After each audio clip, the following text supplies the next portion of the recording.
ओम जयंती मंगला काली भद्रकाली कपालिनी दुर्गा क्षमा शिवा धात्री स्वाहा स्वधा नमोस्तुते। नमस्कार, स्वागत है आपका आचार्यवाणी में। मैं आचार्य विक्रमादित्य आपके साथ हूँ। आपकी राशि के अनुसार से कैसा रहेगा समय, अक्टूबर का अंतिम भाग, ये आपको अवश्य जान लेना चाहिए, क्योंकि अक्टूबर का अंतिम भाग जो है ना बड़ा महत्वपूर्ण है। देखिए, अक्टूबर का महीना जो है वो कई उत्सवों से भरा रहा, और अभी अक्टूबर का अंतिम भाग तो और महत्वपूर्ण है।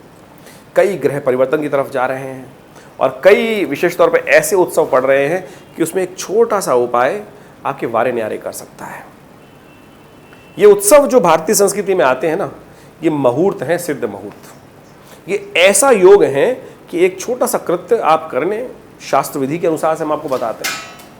आमतौर पर हम बहुत सारे उत्सवों को जानते ही नहीं हैं, लेकिन हमने इस कार्यक्रम के माध्यम से जो राशिफल रखा है उसमें कई प्रकार को इंटीग्रेशन करने का प्रयास किया हमने। एक तो उत्सव को साथ में जोड़ा है, उस मुहूर्त को साथ में जोड़ा है, प्लस ग्रहों के गोचर को साथ में जोड़ा है, और फिर आपके लिए कैसा रहेगा और कौन सा उपाय आपको करना चाहिए। टोटकों पे नहीं फंसे, आप प्रैक्टिकल उपायों पे करने का प्रयास कीजिए। तो हम इस चैनल, इस कार्यक्रम के माध्यम से आपको बताने वाले हैं। देखिए, वृश्चिक राशि वालों, आपके शनि महाराज जो इस वक्त है ना आपके सुख भाव में चल रहे हैं। शनि को मनाने का एक बहुत सुंदर उपाय हम आपको बताने वाले हैं, कैसे आप मना लीजिएगा महालक्ष्मी कृपा प्राप्त करने के लिए। सुख देने आए हैं शनि महाराज आपको, तो कैसे देंगे वो सुख, वो भी हम आपको बताने वाले हैं। ये सब चीज़ें आपको आज के इस खास कार्यक्रम में बताएंगे। और ग्रहों का योग क्या है, कैसे करेगा आपके लिए सब कुछ, वो सारी बातें समझ लीजिए। सबसे पहले बात कर लेते हैं, 25 अक्टूबर को एकादशी है। ये साधारण एकादशी नहीं है, पापांकुशा एकादशी के रूप में है। इस दिन भगवान विष्णु का पूजन किया जाता है। ग्रह गणना आपके अनुकूल बनी हुई है, सुख का योग बना रही है, और खासतौर पर थोड़ा सा अड़ियल बना सकती है आपको, क्योंकि ऐसे में ग्रहों का योग थोड़ा सा हठी बन जाएगा।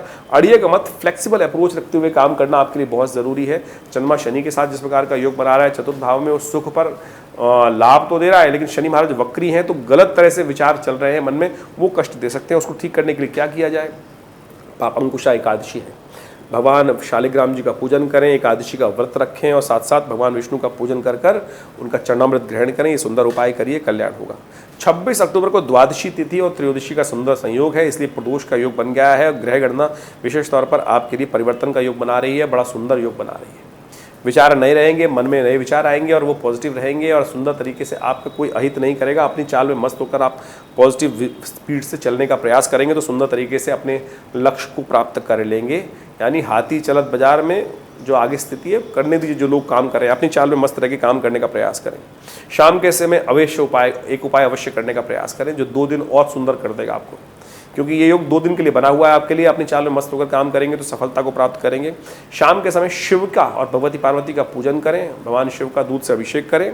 प्रदोष काल में सूर्यास्त के बाद करीब 48 मिनट तक का समय रहेगा, उसमें कर लीजिए, बहुत सुंदर रहेगा। ये उपाय कल्याणकारी रहेगा। 27 अक्टूबर का त्रयोदशी और चतुर्दशी का संयोग है। चतुर्दशी उस दिन क्षय हो गई है, साथ साथ सर्वार्थ सिद्ध योग विद्यमान भी है। बहुत सारे लोग नए मुहूर्त के लिए कुछ काम करना हो तो आपको सर्वार्थ सिद्ध योग देख लेते हैं, लेकिन इस दिन सर्वार्थ सिद्ध योग का लाभ नहीं होगा, क्योंकि रिक्ता तिथि है और चतुर्दशी क्षय है। तो इस बात का ध्यान रखिएगा, नया कुछ काम करने के लिए दिन अच्छा नहीं दिखाई देता है, तो इस बात का ध्यान रखते हुए कार्य करना चाहिए आपको। और देखिए, ग्रह अच्छे दिखाई दे रहे हैं, तो ऐसे में उसके और लाभ लेने के लिए क्या किया जाए, एक उपाय हम आपको बता देते हैं।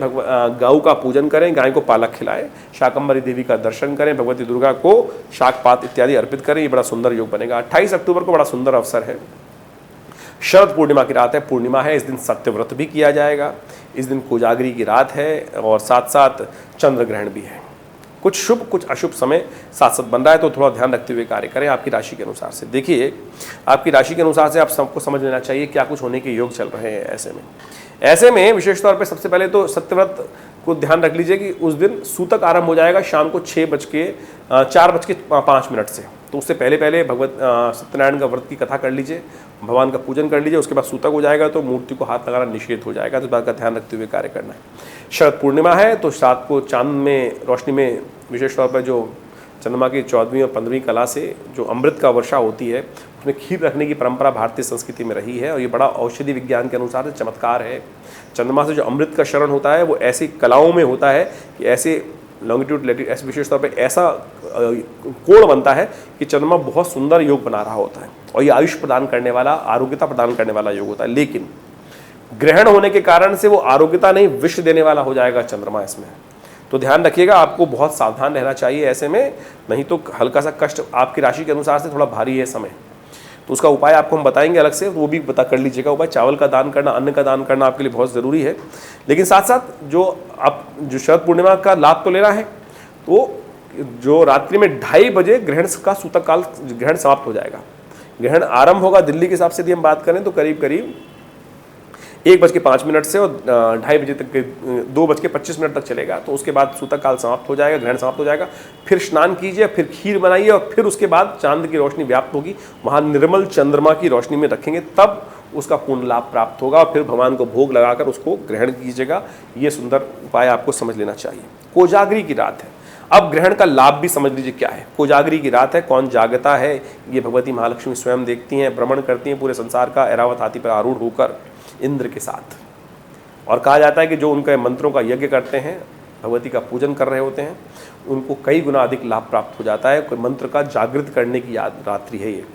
ग्रहण साथ में पड़ गया है तो उन मंत्रों की शक्ति को सहस्त्र गुना अधिक, कहा जाता है कि ग्रहण में 100 गुना अधिक हो जाता है, लेकिन कोजागरी की रात के दिन ग्रहण पड़ रहा है तो इसलिए हम उसको सहस्त्र गुना अधिक लाभ की रात्रि बता रहे हैं। तो हमने विवेकानंद योगाश्रम में बड़ा सुंदर तरीके से रात्रि में महालक्ष्मी को प्रसन्न करने के लिए यज्ञ रखा है इस ग्रहण काल में। तो आप सब उसमें सम्मिलित हो सकते हैं और उसमें यज्ञ में व्यवस्था रहेगी कि महालक्ष्मी के श्री सूक्त के द्वारा यज्ञ होगा, महालक्ष्मी के दिव्य अथर्व शीर्ष के द्वारा पाठ किया जाएगा। और साथ साथ बहुत सुंदर जो वर्णित शास्त्र में है, कहा जाता है कि जो महालक्ष्मी का जो यज्ञ किया जाता है कोजागरी की रात के दिन, वो बिल्वपत्र के वृक्ष के नीचे, हमारे आश्रम में जो यज्ञ कुंड प्रतिष्ठित है, बहुत सुंदर बड़ा विशाल यज्ञ कुंड है, वो बिल्वपत्र के बिल्कुल पेड़ के नीचे है। अपराजिता के विशेष तौर पर पारिजात के वृक्ष के नीचे, रुद्राक्ष के पेड़ के नीचे यज्ञ कुंड बना हुआ है। तो उस सुंदर क्षेत्र में आप लाभ ले सकते हैं। मंत्र का स्थान वो बहुत सुंदर तरीके से यज्ञ में आके भाग लें, कल्याण के योग बनेंगे। ये सुंदर कार्यक्रम रहेगा रात्रि में, आप उसकी विधि जान सकते हैं आश्रम से। तो इन सब तिथियों के अनुसार से आप समय का लाभ लेते हुए कार्य करेंगे तो बहुत सुंदर रहेगा। लेकिन ग्रहगण स्वास्थ्य के दृष्टिकोण से अच्छा नहीं दिखाई दे रहे हैं, इसलिए हमने आपको बताया कि चावल का दान करना आपकी राशि के अनुसार से बहुत ज़रूरी है। अवश्य ध्यान करें, कल्याण होगा। 29 तारीख को ग्रह गणना आपके लिए थोड़ी सी भारी दिखाई देती है। आपके विशेष तौर पर ध्यान रखते हुए कार्य करने की जरूरत है। अन्यथा जुर्माने होने के योग दिखाई देते हैं आने वाले समय में आपकी राशि के अनुसार से। चतुर्ग्रही योग बन गया है कार्तिक की प्रतिपदा के दिन आपके 12वें भाव में सूर्य, राहु, सूर्य, केतु, मंगल और चंद्रमा। ये आपकी महत्वाकांक्षा बढ़ा सकता है। देखिए, कार्य करें लेकिन महत्वाकांक्षा को न बढ़ने दें, इस बात का ध्यान रखते हुए कार्य करना चाहिए। आपको सावधान होकर काम करने का प्रयास करना चाहिए। तो ऐसे में उपाय क्या है? सुबह सुबह जल्दी स्नान करें, गंगा जल से स्नान करें और पूरे कार्तिक के महीने में इस नियम को बना लें कि सूर्योदय से पहले गंगा जल से स्नान करना है। गंगा के आसपास रहते हैं तो गंगा में स्नान कर सकते हैं, नहीं तो घर में गंगा जल होगा, 1 चम्मच गंगा जल बाल्टी के पानी में डालकर उससे स्नान कर लीजिए, वही लाभ, वही पुण्य। कटौती में गंगा तो मन चंगा तो सब कुछ हो सकता है, कटौती में गंगा हो सकती है। इस बात का ध्यान रखते हुए विधि के अनुसार से कार्य करना आपके लिए अच्छा रहेगा। चावल का खीर का भोग लगाएं। देखिए, ग्रहण पड़ के चुका है तो ऐसे में स्नान रात में किया ही आपने तो वो उपाय कर लिया है। आनंद से भगवान विष्णु का पूजन भी कर लीजिए, कार्तिक का लाभ हो जाएगा, बहुत सुंदर लाभ प्राप्त होगा। 30 अक्टूबर को ग्रह गणना विशेष तौर पर दिखा रही है, द्वितीया तिथि है और सोमवार का अवसर है और ग्रह परिवर्तन की तरफ जा रहे हैं और ये परिवर्तन विशेष तौर पर बहुत पॉजिटिव रहेगा, आपके लिए नई एनर्जी को देने वाला रहेगा। सुबह थोड़ी भारी दिखाई देती है, दोपहर के बाद परिवर्तन का योग बन जाएगा, पॉजिटिव योग दिखाई देता है।